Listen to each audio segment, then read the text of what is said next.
আজকে হলো আমাদের কুমির পুজো হচ্ছে। আমরা কুমির বানিয়েছি, দেখুন দুটো কুমির আর একটা কচ্ছপ। আরেকটা মাটি ছিল না বলে কচ্ছপটা বানাতে পারিনি।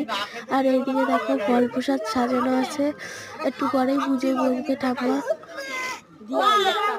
দেখতে হবে। তারপরে ঠাকুমা পুজোয় বসে রয়েছে, দেখুন কি সুন্দর লাগছে। আর ওইদিকে পুকুর থেকে উঠে এসেছে, তাই পুকুর বানিয়েছে। দেখো কত লোক।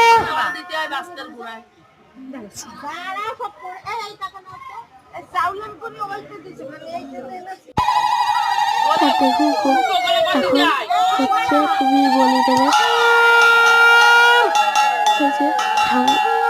কাকা একটা কোপ দিচ্ছে আর ঠাম্মা এই আলতা দিচ্ছে। আর এখানে হচ্ছে পিসা কোপ পাচ্ছে। তোমাদের কেমন হলো সব ভিডিওটা অবশ্যই